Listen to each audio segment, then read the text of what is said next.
பாரதிய ஜனதா கட்சியை சார்ந்த திருமதி வானதி சீனிவாசன் அவர்கள் வைத்த கோரிக்கைக்கு ஏன் பதில் சொல்லாமல் விட்டுவிட்டார் என்று எனக்கு புரியவில்லை.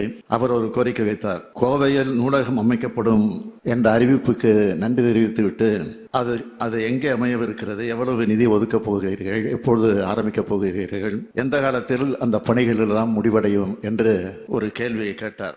அது உடனடியாக செயலாக்கத்திற்கு நிச்சயமாக வரும். ஏனென்றால் இந்த ஆட்சி சொன்னதை செய்யும், சொன்னதைத்தான் செய்யும், சொல்வதைத்தான் செய்யும். ஆனால் ஒன்று மட்டும் உறுதியாக நான் திருமதி வானதி சீனிவாசன் அவர்களுக்கு தெரிவித்துக் கொள்ள விரும்புவது, மதுரையில் எய்ம்ஸ் அறிவித்ததை போல் நிச்சயமாக இல்லாமல் குறிப்பிட்ட காலத்திற்குள் கட்டி முடிக்கப்படும்.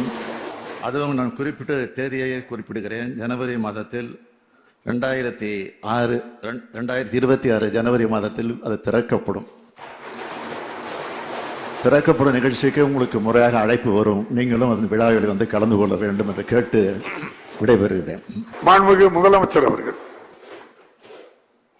மாண்புமிகு பேரவைத் தலைவர் அவர்களே, நேற்றைய தினம் சட்டமன்ற பேரவையில் நிதிநிலை அறிக்கையின் மீது விவாதத்தில் பங்கேற்று உரையாற்றி இருக்கக்கூடிய உறுப்பினர்களுக்கெல்லாம் மிக தெளிவாக, விளக்கமாக, விரிவாக நம்முடைய அமைச்சர் தங்கம் தென்னரசு அவர்கள் உரையாற்றியிருப்பது உள்ளபடியே பாராட்டுக்குரிய வகையில்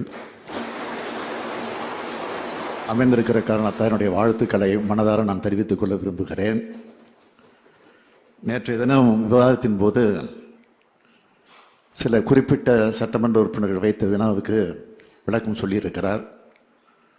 ஆனால் அதே நேரத்தில் பாரதிய ஜனதா கட்சியை சார்ந்த திருமதி வானதி சீனிவாசன் அவர்கள் வைத்த கோரிக்கைக்கு ஏன் பதில் சொல்லாமல் விட்டுவிட்டார் என்று எனக்கு புரியவில்லை.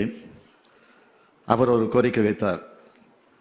கோவையில் நூலகம் அமைக்கப்படும் என்ற அறிவிப்புக்கு நன்றி தெரிவித்துவிட்டு அது எங்கே அமையவிருக்கிறது, எவ்வளவு நிதி ஒதுக்கப் போகிறீர்கள், எப்பொழுது ஆரம்பிக்கப் போகிறீர்கள், எந்த காலத்தில் அந்த பணிகள் எல்லாம் முடிவடையும் என்று ஒரு கேள்வியை கேட்டார்.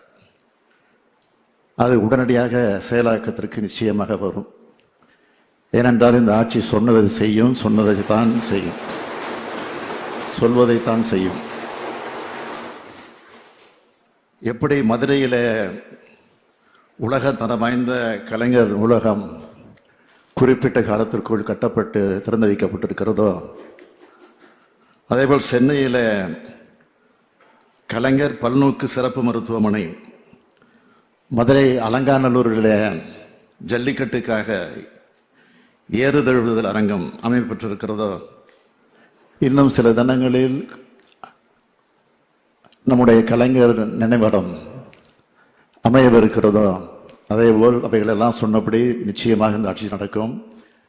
ஆனால் ஒன்று மட்டும் உறுதியாக நான் திருமதி வானதி சீனிவாசன் அவர்களுக்கு தெரிவித்துக் கொள்ள விரும்புவது, மதுரையில் எய்ம்ஸ் அறிவித்ததை போல் நிச்சயமாக இல்லாமல் குறிப்பிட்ட காலத்திற்குள் கட்டி முடிக்கப்படும். அதுவும் நான் குறிப்பிட்ட தேதியை குறிப்பிடுகிறேன். ஜனவரி மாதத்தில் 2026 ஜனவரி மாதத்தில் அது திறக்கப்படும். திறக்கப்படும் நிகழ்ச்சிக்கு உங்களுக்கு முறையாக அழைப்பு வரும். நீங்களும் அந்த விழாவில் வந்து கலந்து கொள்ள வேண்டும் என்று கேட்டு விடைபெறுகிறேன். மாண்புமிகு முதல்வர் பேசுறவர் அடுத்த மாண்புமிகு வேளாண்மை நிதிநிலை அறிக்கை மீது பதிலுரை மாண்புமிகு வேளாண்மை உழவர் நலத்துறை அமைச்சர் அவர்கள்.